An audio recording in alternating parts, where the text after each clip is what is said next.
The file begins. November 2025. The birth of a son. Her fourth child, his first. A moment of quiet consolidation in a life built on relentless noise. A testament to the new union with Stefon Diggs. The official narrative was one of bliss.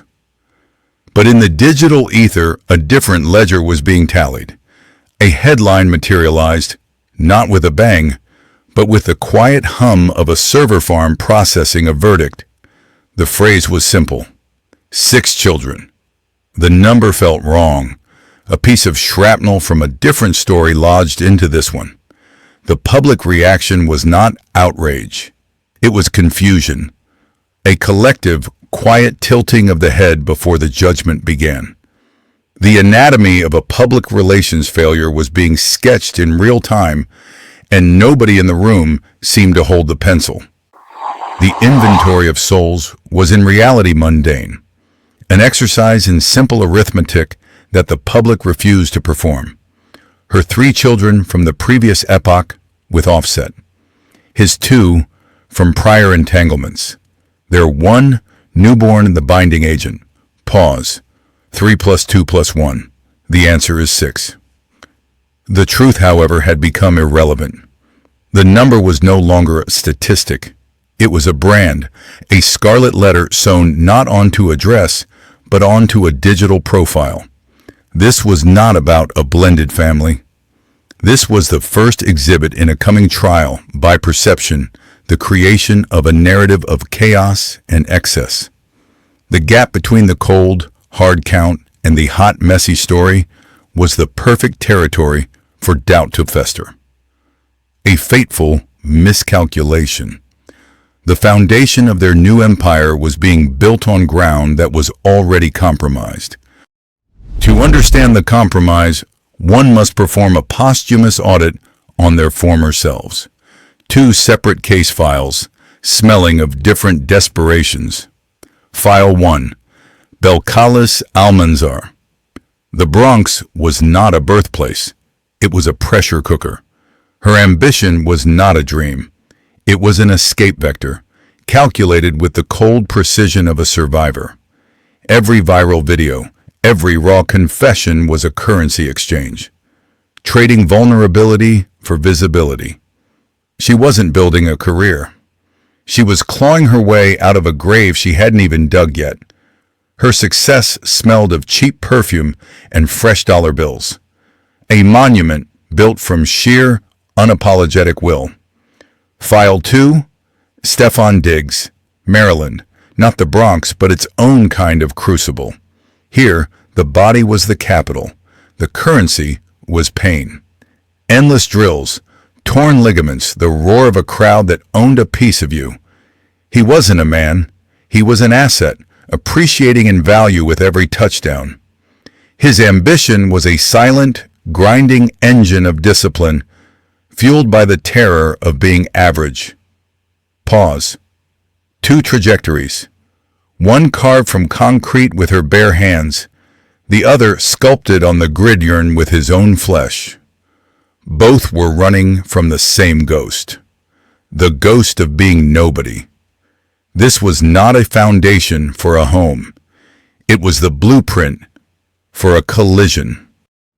The collision was not an accident. It was an appointment.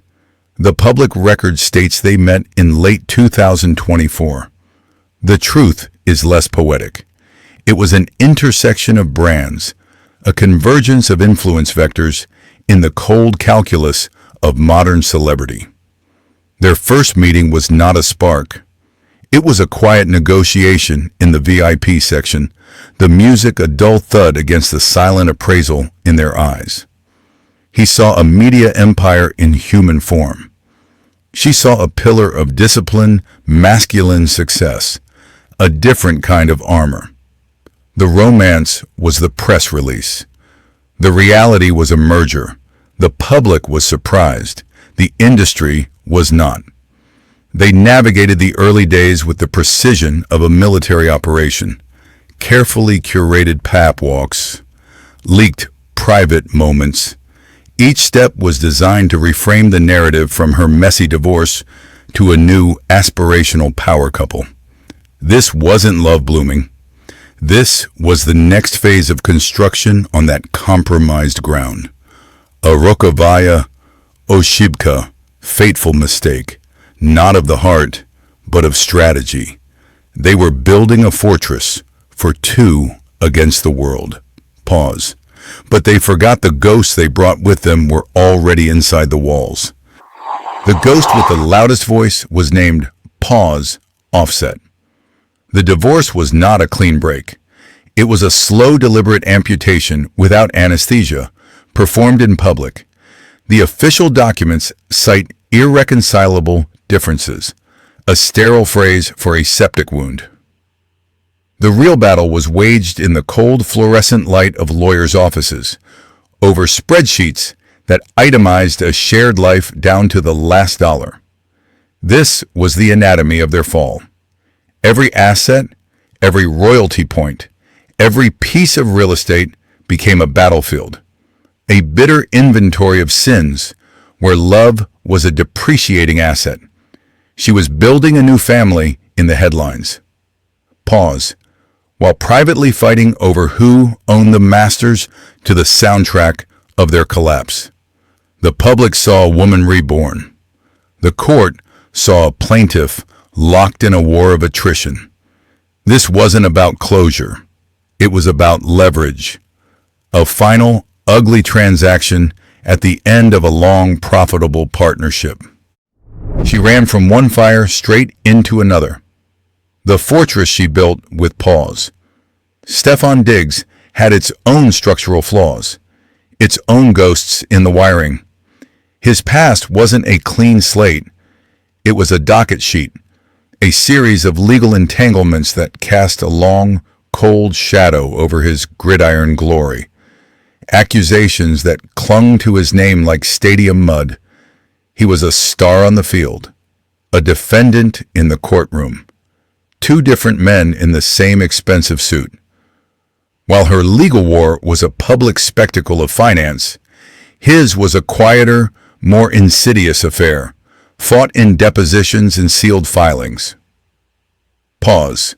The details were less important than the pattern, a recurring theme of conflict that followed him from city to city, team to team.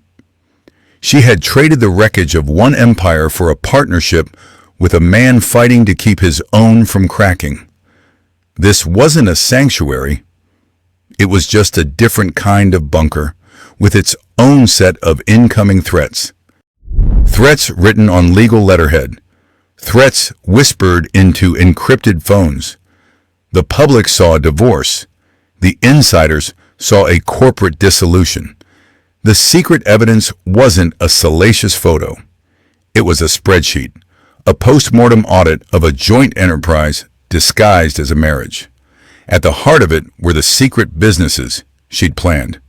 Ventures incubated with joint funds, but designed for a solo future. This was the true point of contention, not infidelity. Pause. Intellectual property. The ownership of a future she was building while the past was still smoldering. Pause. Diggs' own legal battles were a mirror image of this complexity. The misconduct allegations weren't just about character. They were about contractual liability, morality clauses, endorsement deals hanging in the balance, threatened by sealed depositions and the ever-present risk of a leak. The secret evidence in his case was the price of silence, a quiet ledger of settlements paid to make problems disappear. Pause.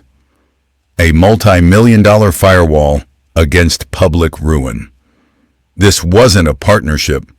It was a merger of two entities with significant undisclosed liabilities. The psychological toll was invoiced daily. The bunker they built together offered no peace, just a shared state of high alert. His legal anxieties bled into their domestic quiet. Her divorce proceedings played out like a hostile takeover in the background of their new life. The late December call for a reset wasn't a New Year's resolution. It was a distress signal, an admission that the pressure was becoming structural, unbearable. The joy of a new child was filtered through a lens of constant threat assessment. Every public outing was a calculated risk. Every post a potential exhibit. Happiness became another asset to be protected, another line item on their public-facing balance sheet. The silence in their glass-walled home was heavier than concrete. It was filled with the unspoken weight of lawyers' retainers and the potential energy of the next headline. Pause. She had fought for years to become the master of her own narrative. Now she was merely a co-litigant in someone else's. The strain wasn't in the arguments. It was in the quiet moments between them. The knowledge that both were sleeping next to a ticking clock, unsure whose was set to go off first. The album, Am I the Drama?, was a commercial masterpiece and a personal curse. It debuted at #1, a monument built on a fault line.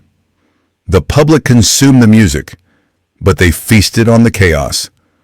The promised musical rebirth for 2026 was dead on arrival, drowned out by the noise of legal filings and tabloid headlines. You cannot stage a rebirth while your past life is still being autopsied in the court of public opinion. For Stefon Diggs, the glamour soured.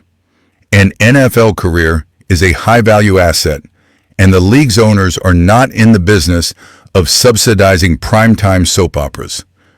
The glow of a celebrity romance was replaced by the cold glare of the franchise's morals clause. Her image began to fracture. The narrative she had meticulously crafted, the stripper who became a queen, was replaced by a less flattering one. The warrior trapped in a war of her own making.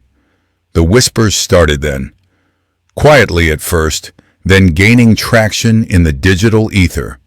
A rumor about a sixth child. Pause. A ghost in the machine of her carefully managed family portrait. The final inventory of sins. The rumor of the sixth child was never about a person. It was a metaphor, a grotesque distortion of the truth. The sixth child was the entourage, the legal teams, the NDAs, the spiraling cost of privacy, an unseen dependent that consumed more resources than any human ever could. It was the bitter testament to a life where financial bleed had become a chronic condition. Her legacy is the anatomy of this fall. She built an empire on the promise of raw authenticity, only to see it encased in the concrete of legal strategy. The music became a soundtrack to litigation. The hits are artifacts now, relics of a time before the verdict came in.